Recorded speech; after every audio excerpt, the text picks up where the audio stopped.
Esta misma mañana, a comienzos del siglo XXI, mientras la humanidad se encuentra ocupada en sus múltiples quehaceres, despreocupados y convencidos de su superioridad sobre este pequeño planeta del sistema solar, ha sucedido lo inesperado. 7.000 millones de personas se encuentran ante el televisor. Todo está a punto de cambiar. Una poderosa inteligencia exterior ha logrado cruzar el universo. Sus naves atravesaron la atmósfera esta madrugada y en estos momentos se encuentran sobre algunas de las urbes más importantes de la especie humana. Las primeras en aparecer fueron las de Lisboa, Oporto y Madrid. Las autoridades confirman que el contacto extraterrestre se va a producir en 2 semanas.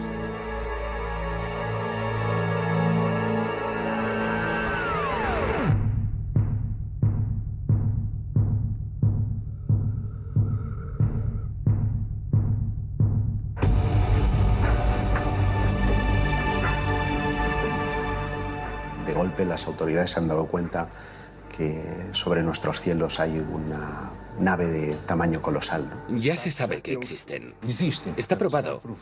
Hay un contacto, el gobierno tiene información. Todo el mundo está ahí viendo en directo la CNN, la Sky News, en todas partes. Que ahí hay un objeto que no conocemos, que desafía todos nuestros conceptos de física. Y de repente sale de ahí un ser. I come in peace. Básicamente eso es lo que espero que suceda. No sabemos prácticamente nada acerca de estos inesperados visitantes. No sabemos de dónde proceden, si vienen o no en son de paz. Nuestra primera reacción, en el hipotético caso de que esto ocurriera, sería la de encender la alarma general del planeta y estar preparados para cualquier posible amenaza. Todo lo que nos es extraño nos da pánico, nos da miedo. Todo lo que pueda poner en riesgo la cohesión social o que pueda poner en riesgo nuestra propia historia, tiene que ir con cuidado. Para no desintegrar nuestra propia sociedad. El ser humano no está formateado para cohabitar con lo desconocido. ¿Quiénes son? ¿Cuáles son sus intenciones? ¿Cómo va a afectar todo esto a la especie humana? ¿Cuál va a ser nuestra reacción? Entre las primeras medidas que se han puesto en marcha está la de reunir a un nutrido grupo de especialistas en diversas áreas. Si bien sabemos que el contacto es inminente, hemos de tomar decisiones y hemos de hacerlo rápido. Sería la primera vez que todo el mundo querría escuchar. Sí, sin duda. Y por eso mismo creo que el gobierno debería decirlo claramente y con los datos que tiene. Presentar pruebas de que somos visitados por otras especies, que existen especies que tienen un carácter bueno, de intercambio, de ayuda, y otras que no. No sabemos nada sobre esta especie que quiere contactar con nosotros, o ya se sabía antes. Como periodista, me encantaría dar la noticia. Como ser humano, me encantaría tener la posibilidad de cruzar 2 palabras, de darle la mano a ese ser que ha cruzado quién sabe cuántos millones de kilómetros para llegar hasta nosotros. Es, sin duda, una noticia extraordinaria para la humanidad y para la ciencia. En mi opinión, nos vamos a llevar una gran sorpresa acerca de la antigüedad y los orígenes de nuestra propia civilización.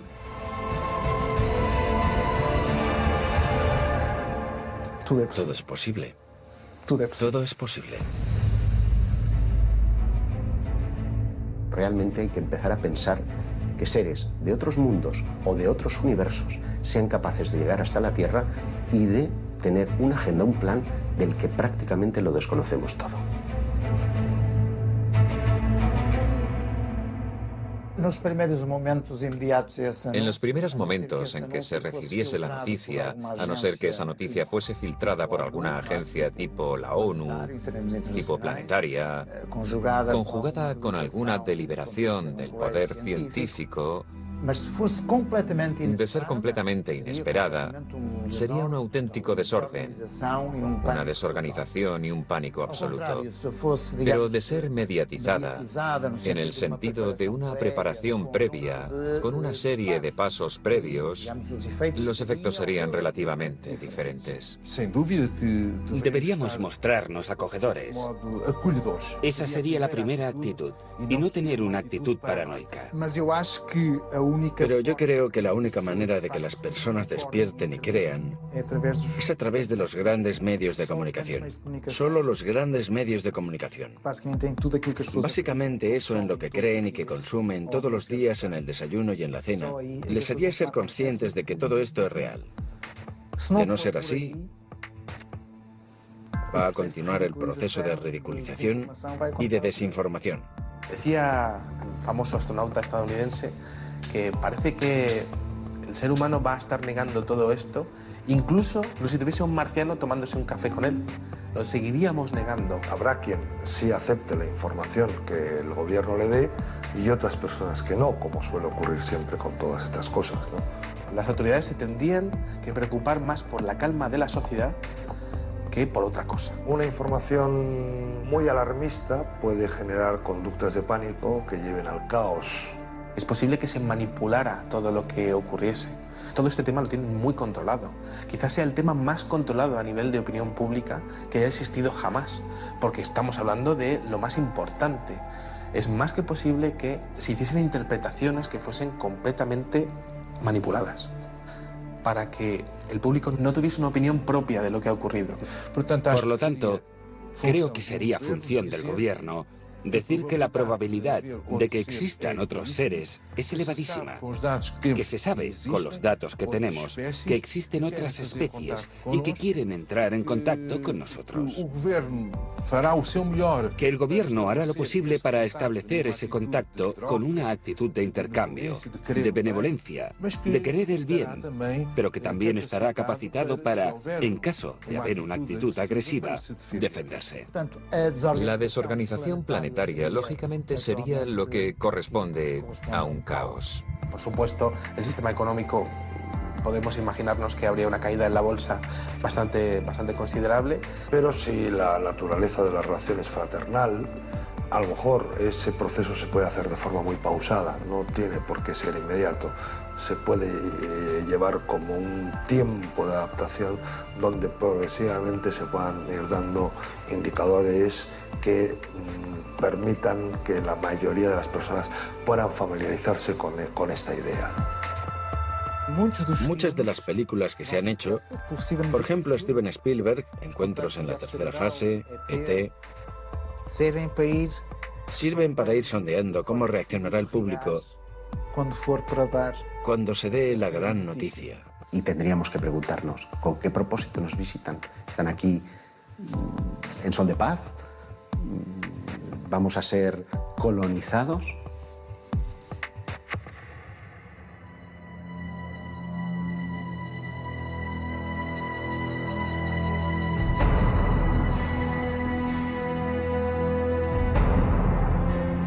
¿Quién nos visita? Esa es la gran preocupación del anfitrión. Nosotros, como anfitriones, tenemos que saber por qué nos visitan y cuáles son sus objetivos, el motivo de la visita y la buena fe de quien nos visita. Asegurar la naturaleza del contacto, ¿no? Bien si esa naturaleza es fraternal, es un contacto que nos va a beneficiar a las dos civilizaciones, o bien si es un contacto de conflicto, ¿no?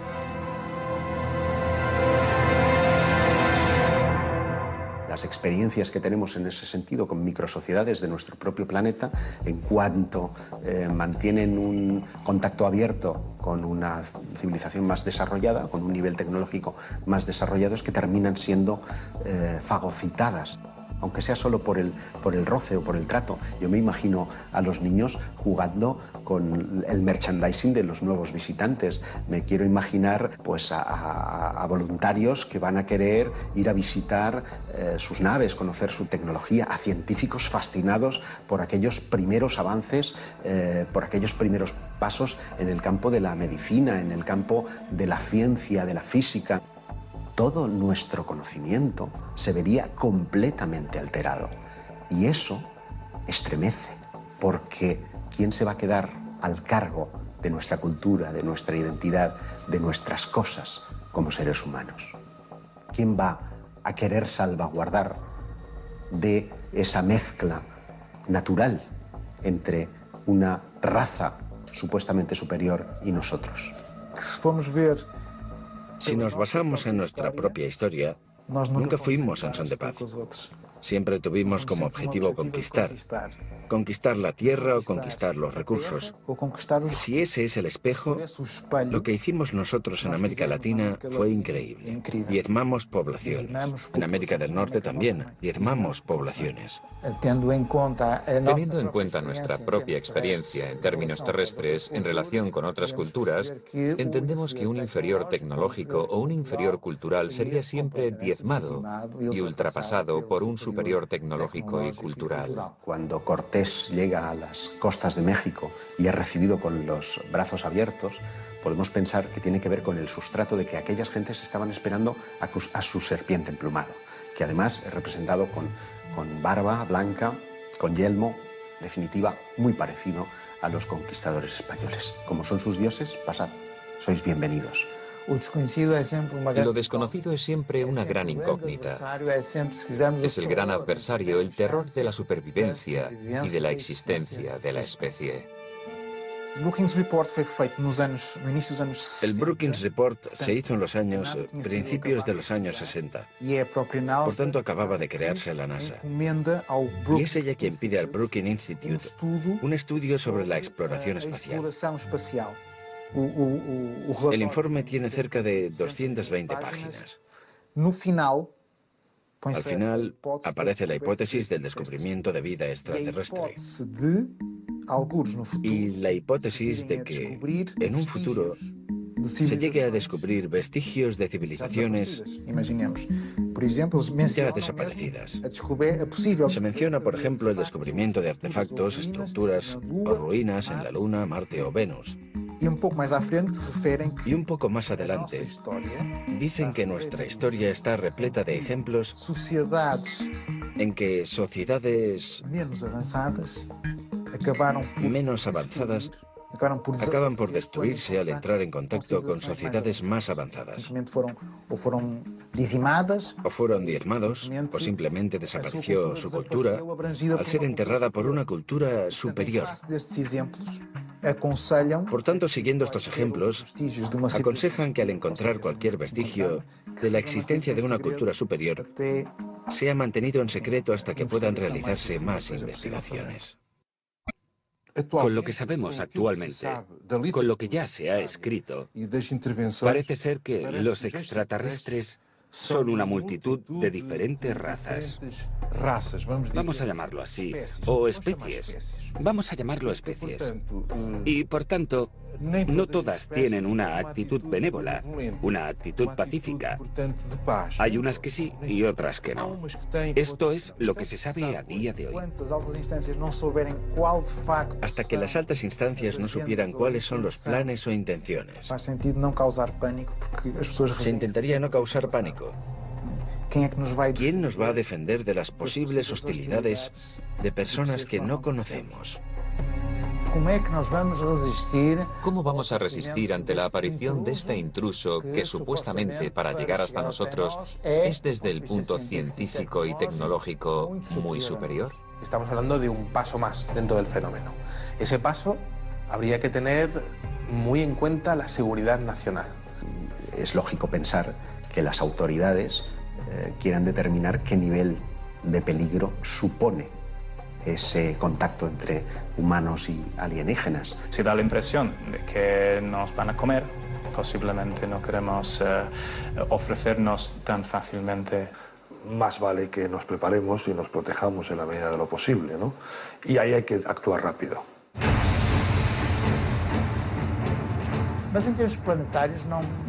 En términos planetarios, no hay muchas dudas de que, a diferentes escalas, se instalaría el pánico colectivo. Por tanto, debemos tener una actitud no paranoica, pero en cierta manera tener también una expectativa armada. La actitud exterior podría ser una actitud bondadosa. Queremos conoceros, tener un buen recibimiento, de estar dispuestos al diálogo, al intercambio de pueblos.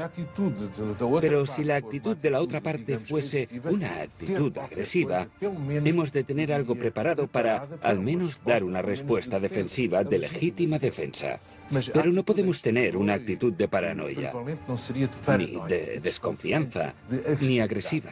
No sabemos las intenciones, pero es posible que debido a su poderío tecnológico, a su superioridad técnica, nuestro aparato militar tuviese que ponerse en guardia. Por el momento, nada nos hace sospechar que hayan venido hasta aquí con malas intenciones. Tampoco disponemos de datos que indiquen lo contrario. Sabemos aún muy poco acerca de estos visitantes. El prestigioso físico Stephen Hawking recientemente declaró que es perfectamente racional contemplar la existencia de seres inteligentes en algún otro punto del universo, pero que sería altamente peligroso entrar en contacto con ellos. Muchos otros especialistas en diversas áreas insisten en la posibilidad de que estas entidades no sean del todo amistosas y que debemos ser extremadamente precavidos. ¿Realmente es esta la primera vez que se activan los organismos militares ante una posible amenaza extraterrestre? Hubo un caso muy conocido en los años 60 en el que un ovni aparece sobre una base nuclear norteamericana que tenía misiles desperdigados a cientos de metros unos de otros, con sistemas de seguridad autónomos. El ovni aparece, se da la alarma. Se trata de un objeto que entra en espacio aéreo altamente restringido y de repente 20 misiles nucleares se apagan. ¿Cómo es posible? Todo esto da a entender que hay problemas de seguridad nacional, problemas de seguridad mundial, pero también nos hace ver que no les caemos tan mal. ¿Podríamos llegar a entendernos con una civilización proveniente de las estrellas? El ser humano es un ser complejo, muy espiritual, celoso de sus costumbres, de su cultura y muy religioso. Un contacto inminente, sin duda, pondría en riesgo muchas de nuestras convicciones.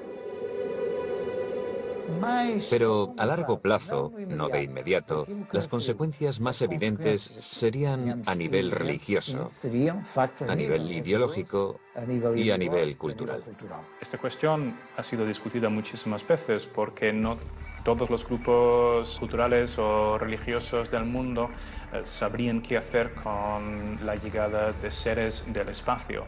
Parte de la razón es que no existe en todos los países un marco cultural de ciencia ficción que les permite entender lo que significaría para nosotros la llegada de seres de otro mundo. La mayoría de la gente hoy en día aceptaría fácilmente que existen seres en otros planetas y que podrían tener algún contacto con nosotros, pero posiblemente en religiones donde la Tierra es el único lugar del universo donde podría haber habitantes o seres inteligentes, sería un impacto cultural, sociológico y psicológico muy fuerte. En estos momentos, nuestro destino y nuestras voluntades quedarían completamente desarmados. Estarían en manos de esa voluntad superior, de ese visitante ocasional y sorprendente. El shock ante el anuncio de la llegada de otra civilización, que si queremos, podría llegar a revelarnos sus coordenadas religiosas, si las tuvieran, si tuvieran algún tipo de creencia o algún tipo de religión o de divinidad. Supongo que entrarían en conflicto con nuestras propias consideraciones religiosas. ¿Cuál sería la reacción de las grandes instituciones religiosas de nuestro planeta? Por sorprendente que pueda parecer, desde alguna de ellas ya se han lanzado mensajes conciliadores acerca de la posibilidad de un inminente contacto. En 2011, Tenemos una organización, un evento en los Estados Unidos, por parte de Luis Farrakhan, líder de la comunidad islámica de los Estados Unidos, que quiso preparar a las personas, hacer despertar a los fieles ante la realidad de los ovnis. Invitó a una serie de investigadores a nivel mundial que fueron allí a mostrar sus descubrimientos en diversos casos. Monseñor Corrado Balducci, miembro de la Curia Vaticana y asesor de Juan Pablo II, llegó a afirmar que la Iglesia Católica estaba haciendo un seguimiento directo de incidentes referentes a encuentros extraterrestres. Él fue el primero que dijo que la vida extraterrestre no es para nada contraria a las enseñanzas de la Biblia. Que limitar el poder de Dios a la creación de la Tierra es quitar poder a Dios. Dios pudo crear mil y una cosas. En 2008 también tuvimos a Gabriel Funes, director del Observatorio del Vaticano, que publica en la Catholic News que los cristianos han de habituarse a la idea de aceptar a los extraterrestres como a sus hermanos y que, por el hecho de estar más evolucionados, estarán más cerca de Dios y por ello exentos de pecado. Esto proviene del Vaticano, ¿eh? Por tanto, tenemos a la Iglesia Católica preparando a sus fieles. Monseñor Gabriel Funes es uno de los más extraordinarios. Están exentos de pecado, no les tiréis piedras, no les odiamos. ¿Cómo llamarán a nuestro planeta esas entidades? Es poco probable que llamen Tierra a un planeta cubierto en un 70% por agua. ¿Lo llamarán planeta azul? Al menos este es el aspecto que tiene visto desde el espacio. Más de 5 millones de especies diferentes lo han habitado, pero tan solo un 1% de todas ellas la habitan en la actualidad. Las más fuertes, aquellas con mayor capacidad de adaptación, y por encima de todas ellas, el Homo sapiens sapiens. La llegada de una nueva especie, de una especie más evolucionada o tecnológicamente superior, desafiaría todas las leyes naturales que han regido la Tierra durante millones de años. El ser humano observa cómo su reinado, desde lo más alto de la pirámide evolutiva, está a punto de terminar. Probablemente lo vamos a llevar mal, porque creemos que somos los que estamos arriba, ¿no? Pero es bueno que de vez en cuando la naturaleza nos recuerde que no es así. Por ejemplo, un tsunami, un terremoto. Constantemente los acontecimientos naturales, que por cierto provocan estrés postraumático en algunas personas también, nos recuerdan que no somos tan poderosos como nos creemos, y es bueno que nos lo recuerden. Incluso como individuos también. Normalmente la mayoría de las personas piensa que es invulnerable. Las reacciones de la sociedad pueden ser absolutamente dispares y tienen mucho que ver en su reacción con la afirmación como pueblo y como especie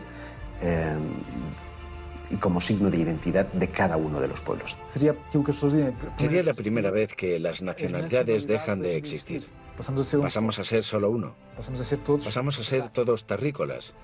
Dejamos de ser los portugueses, los españoles. Pasamos a ser solo uno. Si algo tiene de bueno la especie humana, que lo ha demostrado a lo largo de miles de millones de años, es la capacidad de adaptación a las nuevas circunstancias. Eso es lo que nos ha hecho sobrevivir, frente a otras especies que en principio eran más fuertes que nosotros, pero con menos capacidad de adaptación. Eso es lo que nos ha permitido evolucionar y sigue estando, esa capacidad de adaptación está intacta.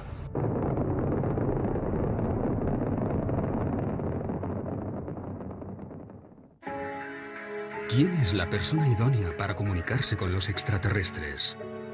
¿Qué organismo es el más indicado para representar a toda la humanidad?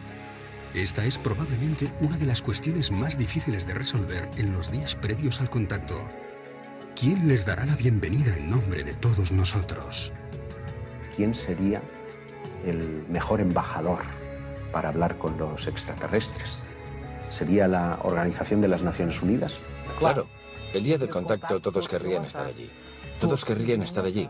De eso no hay duda alguna. ¿A quién no le gustaría poder estar en ese eventual contacto con los extraterrestres? Pues alguien que pudiera asegurarnos que puede desarrollar un mecanismo de comunicación fiable y seguro con la otra civilización, ¿no?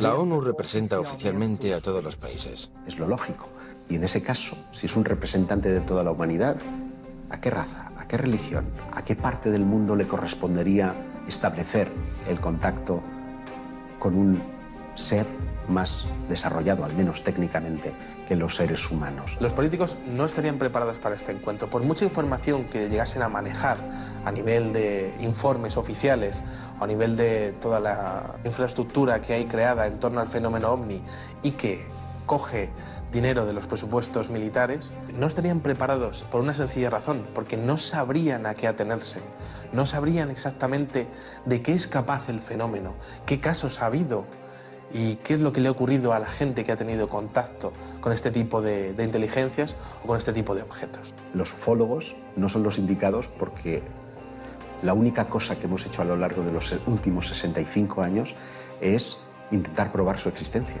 Si ya están aquí, dejamos de ser útiles, pasamos a ser científicos.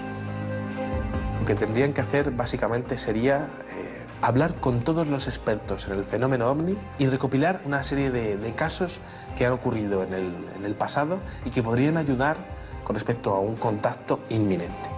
Para muchos historiadores del fenómeno OVNI, cabe contemplar la posibilidad de que no uno, sino varios contactos de estas características ya se hubiesen producido en distintos momentos de la historia. Otra hipótesis, esta es todavía más conspiranoica, incluiría una suerte de pacto entre algunas potencias de la Tierra y esos eventuales extraterrestres. El 20 de febrero de 1954 habría tenido lugar un encuentro con una comitiva de extraterrestres en la base de Edwards, con el entonces presidente Eisenhower. Es un registro histórico, el que aquella base estuvo cerrada en alerta máxima, algo inusual y sin haber grandes explicaciones. Y hubo una serie de testimonios que llegaron al público, de gente que estuvo presente o de algún familiar que estuvo allí. Ese primer encuentro habría sido con una especie muy parecida a nosotros, los llamamos nórdicos, que estarían preocupados con las detonaciones atómicas, con la evolución tan agresiva que estábamos teniendo, y que llamaron la atención al respecto. Supuestamente, según esos testigos, aquel encuentro no habría ido muy bien, ya que los militares estaban más preocupados por el acceso a la tecnología para fines militares. Así que habrían tenido otros encuentros, esta vez con los llamados grises, que estaban dispuestos a ceder tecnología a cambio de una cuota de abducciones. La idea era que los grises cediesen la tecnología y nosotros no, los americanos, permitirían determinadas cuotas de abducciones con la condición de que las personas fueran devueltas al mismo lugar en el que estaban intactas y seguras. Surgen algunos testimonios acerca de las llamadas MILABs, Military Abductions, donde algunos testigos aseguran haber visto durante sus abducciones, estando en un lugar similar al que estuvieron con los seres grises, seres humanos, militares, vestidos con uniformes, con enseñas, etc. Y por lo tanto, la teoría sería que los militares empiezan a intentar controlar las abducciones que se estaban haciendo. La persona o el grupo de personas más indicadas para establecer un primer contacto debieran de ser científicos. Por otra parte, también sería muy interesante el hecho de poder llevar a líderes religiosos, que todos estuviesen allí para poder observar in situ lo que estuviese ocurriendo. El ser humano está muy relacionado con el tema de la trascendencia y el tema de la religión. Y entonces sería muy interesante llevar a esas figuras religiosas para que también estuviesen presentes y que pudiesen realmente observar la realidad del fenómeno desde un punto de vista real, no desde un punto de vista interpretativo.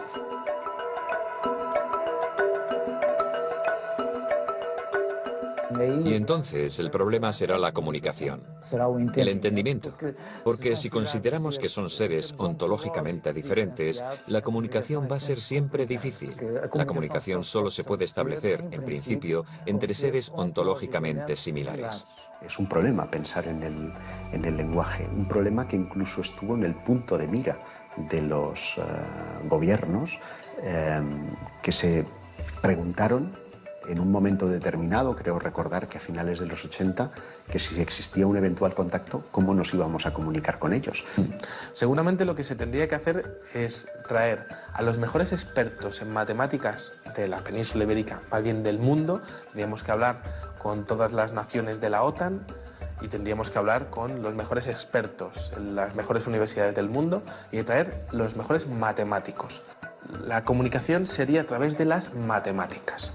Si el lenguaje es matemático, indudablemente matemáticos. Si es la música, músicos. Pero de todas maneras tendríamos que confiar en la imaginación, en el esfuerzo científico, en el conjunto de conocimientos de ambos lados, para establecer una plataforma de entendimiento. ¿Cómo nosotros, como ser que está aquí ahora teniendo una experiencia terrena, vamos a conectar con esos otros seres? ¿Cómo nos vamos a reconocer? A través de nuestro corazón. Yo quiero pensar que si ellos nos han estado observando a lo largo de los últimos milenios, probablemente sepan muy bien y conozcan muy bien nuestro idioma, con lo que probablemente o hablen en inglés o incluso en castellano o en chino. Disponemos de evidencias físicas y no hay una sola duda al respecto de que existen planetas más allá de nuestro sistema solar. Una increíble cantidad de planetas, 3.500 en una muy pequeña muestra. Esto quiere decir que, extrapolando las posibilidades, podría haber 1 billón o quizás más planetas más allá de nuestro sistema. ¿Estamos abiertos a la idea de que haya vida inteligente? Bueno, ¿por qué no? Sería absurdo hoy decir que hay 1 billón de planetas, 1 billón de sistemas solares ahí fuera, y que ninguno de ellos tiene posibilidades de vida.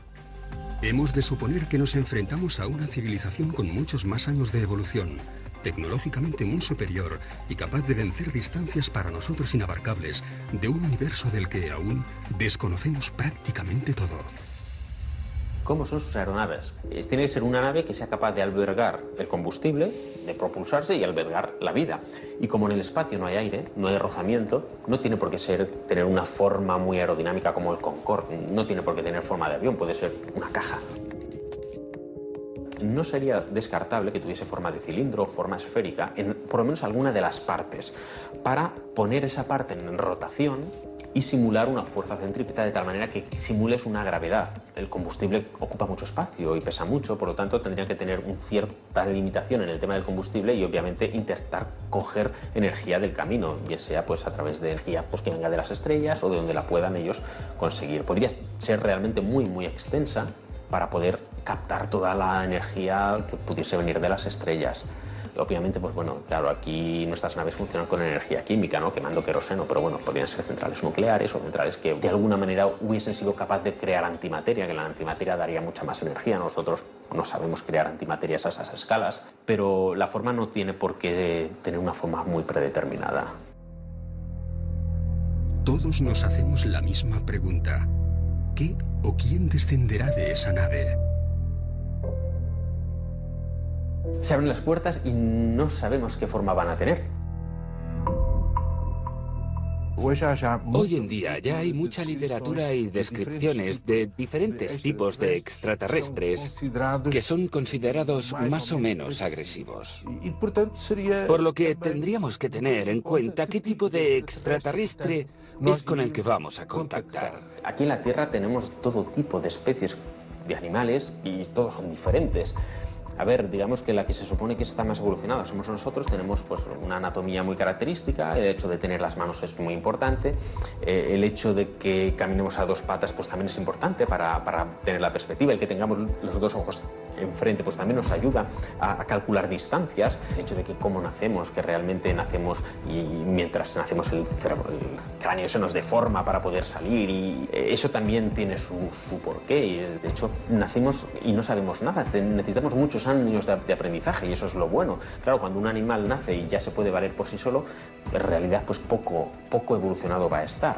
Entonces, claro, ¿cómo serán los extraterrestres? Pues en realidad nada nos indica que tengan que ser como nosotros, más delgados y con 2 antenas, o que no puedan tener pues muchas más extremidades, o que lo que sí está claro es que nosotros tenemos la cabeza donde tenemos la vista, que es nuestro sentido más importante, y donde en realidad pues bueno, también tenemos el olfato, que también es un sentido que ha sido muy importante en la evolución y que está cerca del cerebro para que la información vaya rápido. Eso está muy bien también, y además tenemos los ojos en la parte alta para poder ver bien, pero no necesariamente tienen que ser parecidos a nosotros.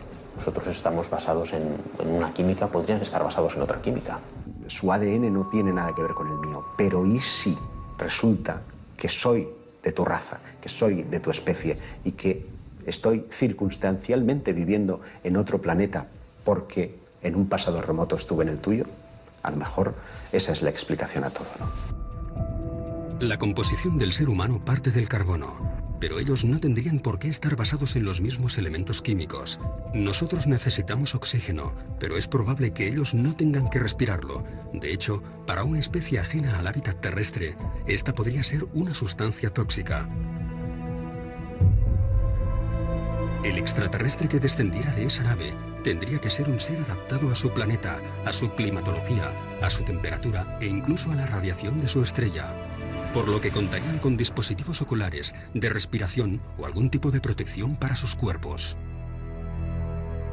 A ver, su planeta, pues bueno, ellos, depende de la temperatura y la cultura que tengan, pues podrán ir o no vestidos, eso es lo de menos. Pero si tienen que ir a otro planeta, obviamente ya no el hecho de ir a otro planeta, sino que van a ir por el espacio. Si vas por el espacio, pues nadie te dice que no vayas a tener que salir a hacer una reparación. Obviamente necesitas un traje. Según los especialistas, no lo sé. Yo estoy firmemente convencido de que el día que se abra el platillo volante y descienda un extraterrestre de él, nos vamos a quedar pasmados, porque vamos a ver un ser humano, un Homo sapiens sapiens, descender del platillo volante.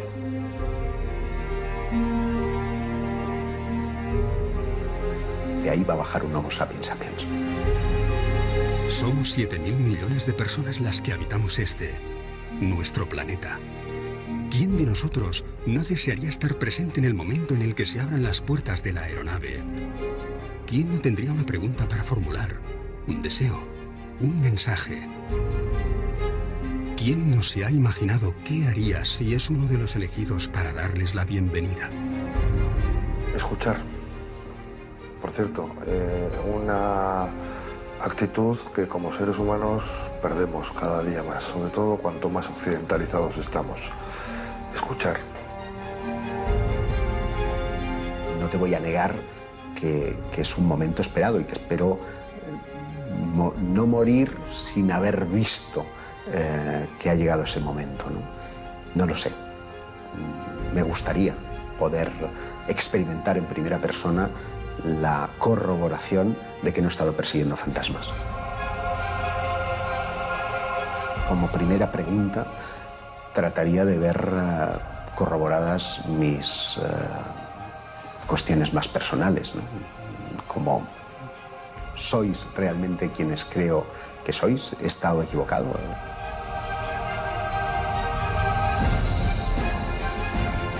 Hay un proverbio chino que dice que no hagas las preguntas de las que no quieras saber las respuestas.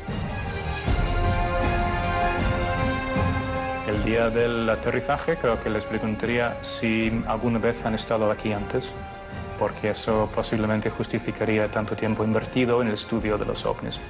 ¿Cómo es posible que hayáis llegado hasta aquí? Por favor, enseñadnos vuestro conocimiento técnico. ¿El contacto se ha producido por casualidad o ya nos estabais espiando desde hace milenios? ¿Quiénes son?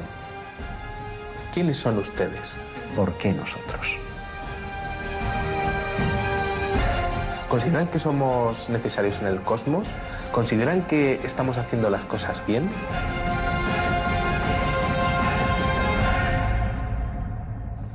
Yo, sinceramente, les echaría en cara el haberme tenido durante décadas persiguiéndoles de un lado para otro. Porque, desde luego, he tenido que aguantar muchas risas, he tenido que aguantar mucho descrédito.